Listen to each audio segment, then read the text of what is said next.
Magandang araw na muli mga boss. Matagal na daw hindi napapalitan ito ng fuel filter. At ramdam nila pag paakyat, kailangan daw diin sa gas. Dahil parang hirap na raw. Ang sabi ko naman, i-check ko muna itong fuel filter niya. Pwedeng dito lang barado yan o kaya marumi na.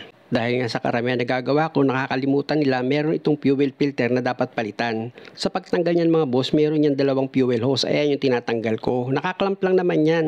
Kapag na-elit siya sa clamp, itulak nyo lang pababa yung fuel hose niya gamit yung long nose. O kaya, meron kayong plier, pwede rin. Tapos pwede nyo nang iangat itong fuel pump filter assembly nyo. Nakatusok lang naman yan, ugain nyo lang sabay hila pataas. Tapos ito naman yung pangalawang socket wire sensor niya, tinanggal ko yung nasa ilalim. At dahil nga ang naglalak lang dito is yung roscas niya, pihitin nyo lang yan mga boss. Kung nakikita nyo yung iniikot ko, ayan. Tapos dahan-dahan yung iangat itong upper pump niya. O, di ba? Tanggal na siya. Ganun lang mga boss, kung makikita nyo itong fuel filter, di ba? O, nakita nyo naman mga boss, di ba? Grabe yung dumi ng fuel filter niya. Nahirapan nga talaga humatak to. Nako.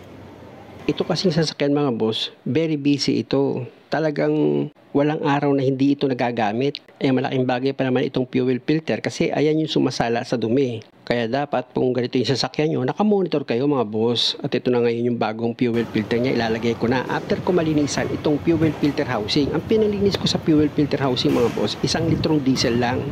Papasukan nyo sa loob, kalug-kalugin nyo lang, ganun lang ang paglinis. Tapos ito namang lumang o-ring niya, tatanggalin ko yan. Dahil pag bumili ka ng bagong fuel filter, may kasama na yung bagong o-ring. Ayan naman ngayon ang ipapalit ko. Alam niyo mga boss, simple lang naman yung pagpalit ng fuel filter. Wala namang masyadong big deal dyan. Kahit kayo kayang-kaya nyo yan. Kaysa naman gumasos pa kayo. Na kung ganito yung sasakyan nyo, gayahin nyo lang kung paano ko siya pinalitan.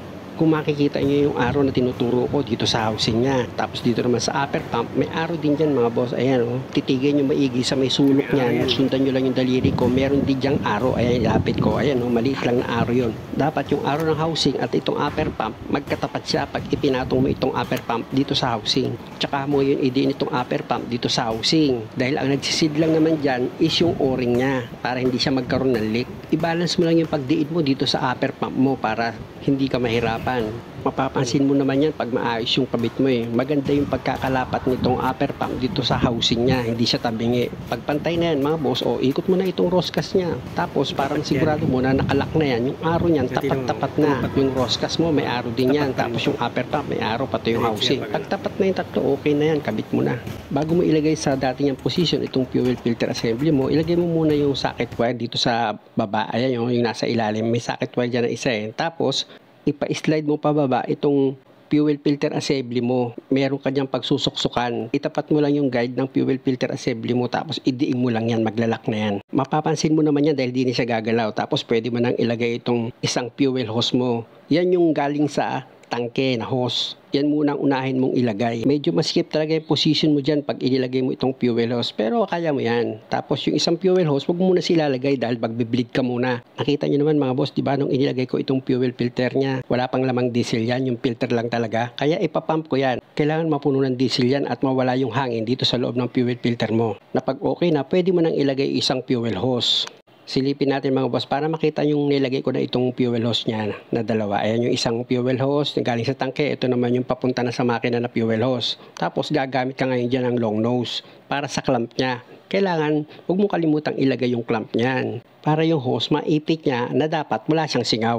Dahil pag nagkasingaw yan o kaya mabunot yung isang hose, possible naman nun magkahangin o kaya tumirik ka na. Pag okay na ilagay mo na itong isa pang socket wire sensor niya. Yan yung nasa ibabaw mga boss. Isusuksok mo lang naman yan.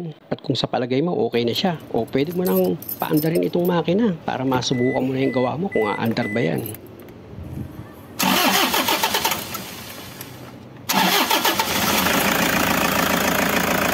Pag nangyari sa inyo pag-start nyo is ayaw umandar, start nyo lang ulit. Nagpahiyang lang yun, aandar din yan, takot lang yan sa inyo. Tapos huwag nyo kalimutang ulitin ipump itong fuel pump filter assembly nyo na dapat habang pinapump nyo yan, tumitigas siya. Patayin ko ulit itong makina tapos start ko yan. Maganda na yung sigurado na okay yung starting nito. O diba, okay na siya. Huli mga boss, maraming salamat sa panonood. Sana nakakuha kayo ng idea kung paano magpalit ng fuel filter. Patayin ko pa ulit itong makina niya. Tapos start ko ulit yan. O diba, okay na siya mga boss. Salamat muli at kung maaari, huwag yan man sanang kalimutang mag-subscribe sa channel ko kung okay lang sa inyo. Salamat!